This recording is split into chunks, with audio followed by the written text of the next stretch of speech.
Assalamualaikum warahmatullahi wabarakatuh. Nama saya Siti Rohmah, mahasiswa Pasca Sarjana Wahid Hasim, NIM 20200011067. Di sini saya akan menyampaikan jawaban ujian akhir semester. Soal pertama, apakah Al-Quran yang kita baca, kita dengar adalah kalamullah yang qadim?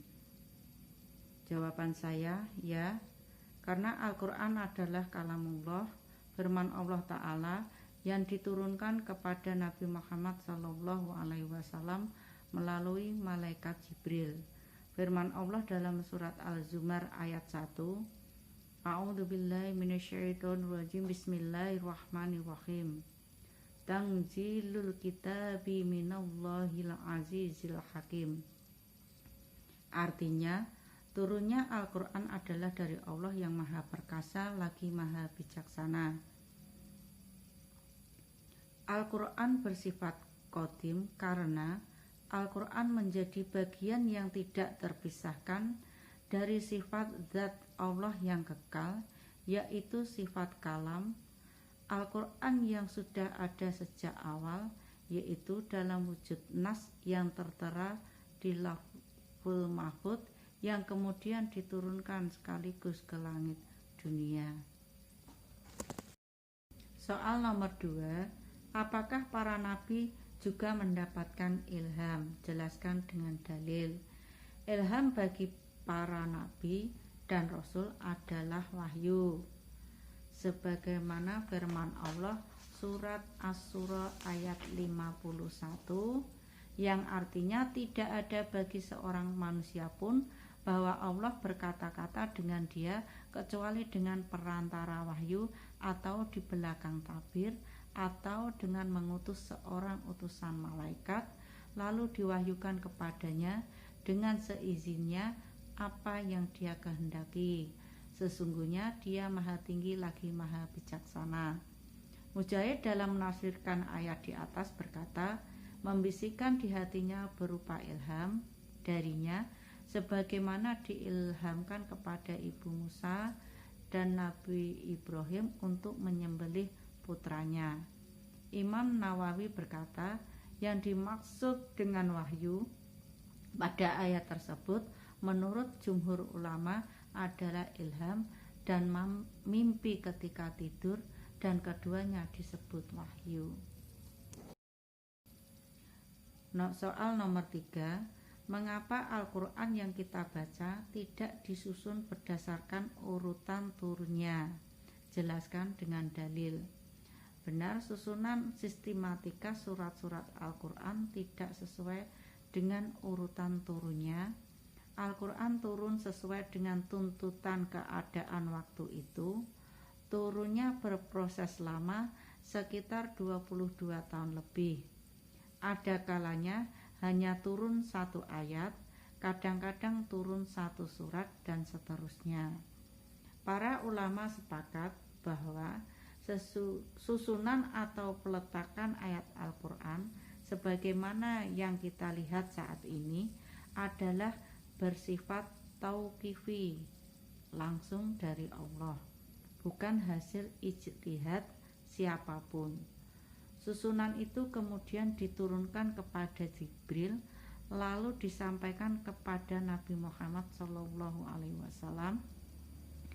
Begitu juga ketika membacakan setiap ayat kepada para sahabat dan memerintahkan penulisannya kepada juru tulis wahyu.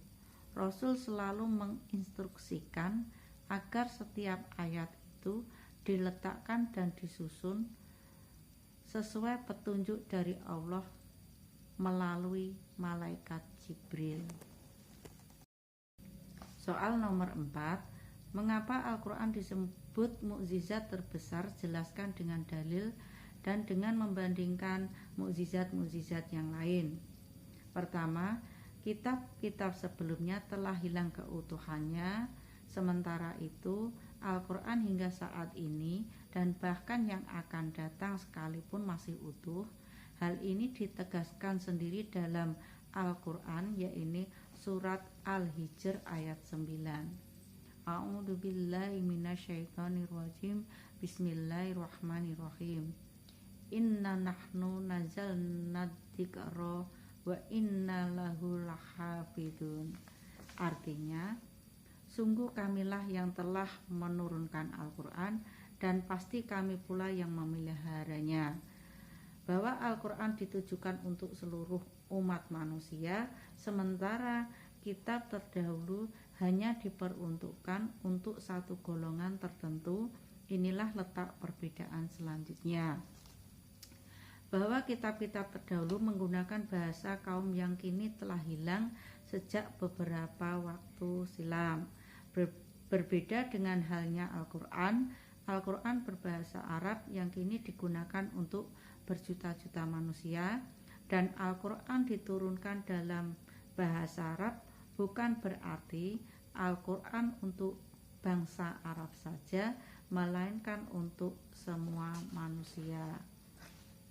Al-Quran memuat ringkasan ajaran-ajaran ketuhanan dalam kitab-kitab dan mengukuhkan kebenaran ajaran-ajaran yang terdapat di dalam kitab-kitab terdahulu, yakni Taurat, Zabur, dan Injil. Soal nomor 5, bagaimanakah hukum membaca Al-Quran dengan tajwid? Jelaskan dengan dalil.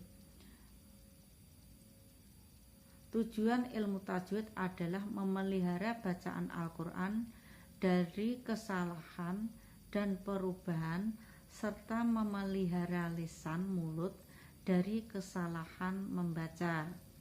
Belajar ilmu tajwid itu hukumnya fardu kifayah, sedang membaca Al-Quran dengan baik sesuai dengan ilmu tajwid itu hukumnya fardu ain.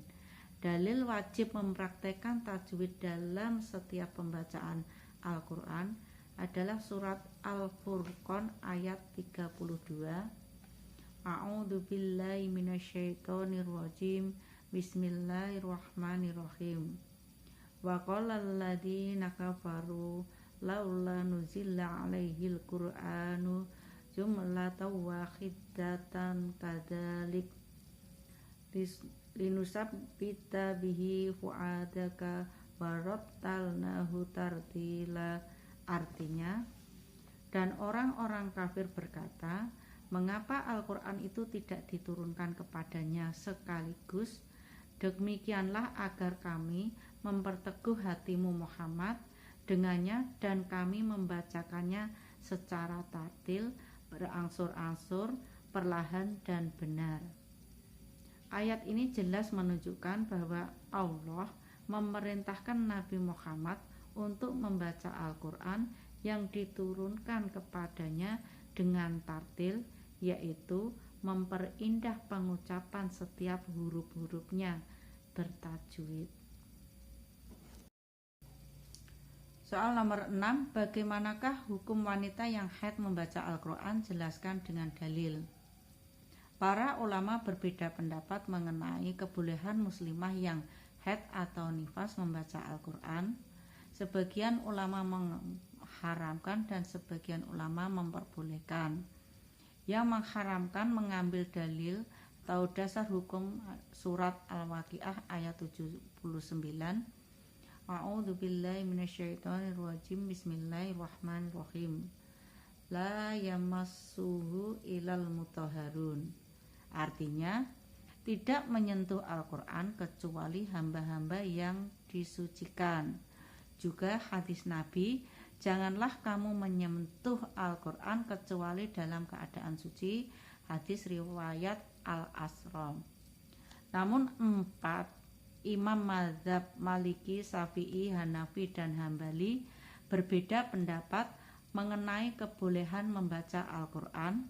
Mereka setuju bahwa menyentuh Al-Quran tidak diperbolehkan kecuali bagi orang-orang yang suci.